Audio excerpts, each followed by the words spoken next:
ಬೆಳೆ ವಿಮೆ ಕುರಿತಂತೆ ಅಧಿಕಾರಿಗಳ ಜೊತೆ ಎರಡೆರಡು ಬಾರಿ ಮಾತನಾಡಿದ್ದೇನೆ. ಈ ತಿಂಗಳ ಕೊನೆಗೆ ವಿಮೆ ಹಣ ರೈತರ ಖಾತೆಗೆ ಬೀಳುವಂತಹ ಸಾಧ್ಯತೆ ಇದೆ ಎಂದು ಪುತ್ತೂರು ಶಾಸಕ ಅಶೋಕ್ ಕುಮಾರ್ ರೈ ಸ್ಪಷ್ಟನೆಯನ್ನ ನೀಡಿದ್ದಾರೆ. ನವೆಂಬರ್ 30ರೊಳಗೆ ಒಂದು ಹಂತದ ವಿಮಾ ಮೊತ್ತ ಪಾವತಿ ಮಾಡ್ತೇವೆ ಎಂದು ಅಧಿಕಾರಿಗಳು ತಿಳಿಸಿದ್ರು. ಆದರೆ ಅದು ಕೂಡ ಬಂದಿಲ್ಲ.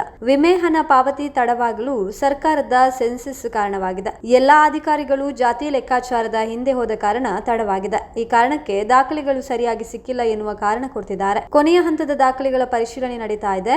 ವಿಮಾ ಕಂಪನಿಯವರು ಪುನರ್ ಪರಿಶೀಲನೆ ಮಾಡ್ತಿದೆ. ಆ ಕಾರಣಕ್ಕೆ ಕೊಂಚ ತಡವಾಗಿದೆ ಎಂದರು.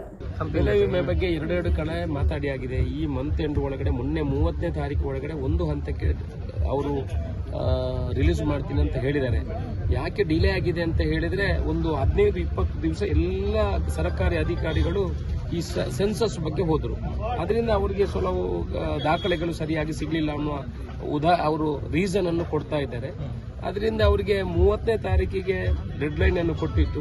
ನಿನ್ನೇನು ಅವ್ರ ಹತ್ರ ಮಾತಾಡಿದ್ದೇನೆ. ಸರ್, ಫೈನಲ್ ಲೀಸ್ಟ್ ಅಲ್ಲಿ ಇದೆ, ಈ 1 ದಿವಸದಲ್ಲಿ ಕೊಡ್ತೀವಿ, 2 ದಿವಸದಲ್ಲಿ ಕೊಡಿ, ಸರ್ಕಾರದಿಂದ ದುಡ್ಡು ಬಿಡುಗಡೆ ಆಗಿದೆ, ಏನು ತೊಂದರೆಗಳಿಲ್ಲ. ಈ ಪ್ರೈವೇಟ್ ಟಾಟಾ AIG ಕಂಪನಿಯವರು ಏನಿದ್ದಾರೆ ಅವರು ಪುನಃ ಅದನ್ನು ಸ್ಕ್ರೂಟಿನಿ ಮಾಡಿ ಅವರು ಅದನ್ನು ರೈತರ ಅಕೌಂಟ್ಗೆ ಮಾಡಬೇಕಿದೆ.